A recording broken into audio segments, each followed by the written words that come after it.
साथियों नमस्कार।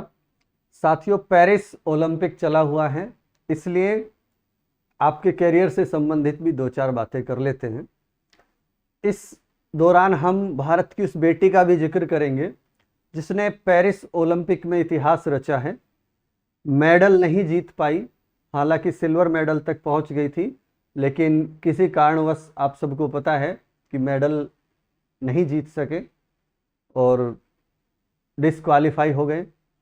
साथियों, बहुत सारे स्टूडेंट्स मुझे मिलते हैं कि जब वो एक दो एग्ज़ाम देकर हताश हो गए हैं और फिर ये कहते हैं कि सर ये एग्ज़ाम हमसे पास नहीं हो पाएगा, ये तो संभव नहीं है, इतना कठिन एग्ज़ाम है, इसको हम पास नहीं कर पाएंगे और हम पढ़ना छोड़ रहे हैं।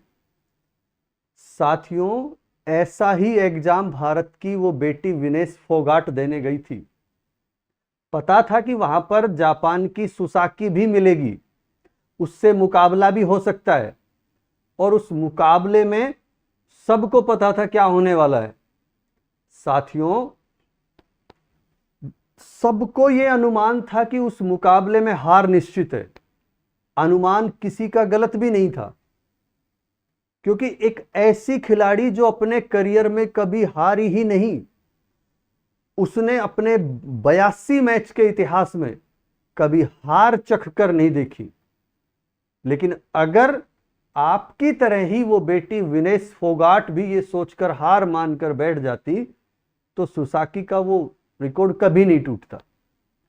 विनेश फोगाट के उस जज्बे ने सुसाकी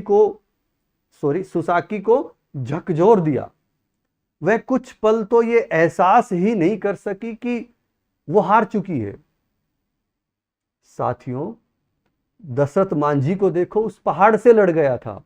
विनेश फोगाट के सामने सुसाकी पहाड़ बनकर खड़ी थी, लेकिन फिर भी दोनों ने लड़ाई लड़ी और विजय प्राप्त की। और आप एक छोटे से एग्जाम से डर रहे हो, और पढ़ने से आसान काम तो कोई हो ही नहीं सकता। आप जिस उम्र में तैयारी कर रहे हो तो आपको पता है कि शारीरिक मेहनत क्या होती है, और नहीं पता तो एक बार शारीरिक मेहनत करके देख लो। अगर आप किसान या मजदूर के घर से हो तो एक बार खेत में या मजदूरी पर जाकर देख लो, और गए भी होंगे, आपने देखा भी होगा। देखने की जरूरत नहीं है, क्योंकि जिस परिवार में हम रहते हैं वो सारे काम हम करते भी हैं।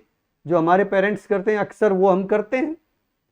जब दोपहर में 12-1 बज रहे होंगे और आप काम कर रहे होंगे तो पता चल जाएगा कौन सा काम आसान है, कौन सा काम मुश्किल है। आपके पेरेंट्स जो मजदूरी करते हैं, जो किसान हैं, जो मेहनत करके आपको सारी सुख सुविधा उपलब्ध करा रखी है, और आपके पन्ने पलटने में जोर पड़ रहा है, पढ़ने में जोर पड़ रहा है, बैठे रहने में जोर पड़ रहा है। ये सब पता होते हुए भी अपने पेरेंट्स के बारे में सब कुछ जानकर भी आप मोबाइल में टाइम खराब कर रहे हो, मार्केट में घूमकर टाइम खराब कर रहे हो, दोस्तों से गप्पे लड़ाने में टाइम खराब कर रहे हो।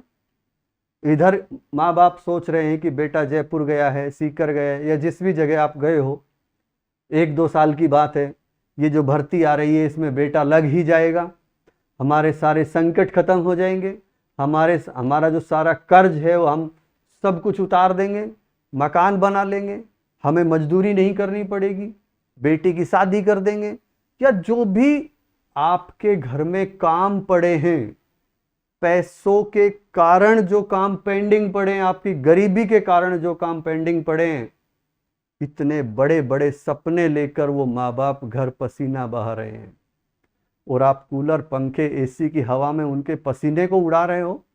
ये बहुत शर्म की बात है। साथियों, एक बात ध्यान रखना कि अगर आप ऐसा कर रहे हो तो इसका अंजाम भी बहुत बुरा होगा। माँ बाप की तो जिंदगी निकल गई, आधी निकल चुकी, आधी और निकल जाएगी।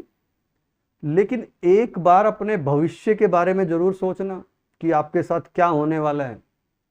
इसलिए मेरा आपसे निवेदन है कि पढ़ाई के अलावा सारी गतिविधियां त्याग दो। 1-2-3 साल के लिए अपने आप को अंडरग्राउंड कर लीजिए। शादी विवाह पार्टी अटेंड करना बंद कर दो। बहुत जरूरी हो तो ही इनमें भाग लो, नहीं तो हाथ जोड़ लो कि भाई करियर का सवाल है, एक बार ये करियर बन जाए फिर आपके पास चाय पीने आएंगे। इसलिए सबसे पहले साथियों अपना सिलेबस उठाओ, अच्छी सी रणनीति बनाओ, अपने आप को झोंक दो 100% उसमें, एक एक करके हर टॉपिक का अच्छे से अध्ययन करो, अच्छे से रिवीजन करो, अच्छे से पुराने पेपर सोल्व करो, मॉडल पेपर सोल्व करो। सफलता 100% आपको मिलेगी साथियों। किसी भी तरह का कोई भी कारण हो नहीं सकता कि आपको सफलता से दूर कर दे।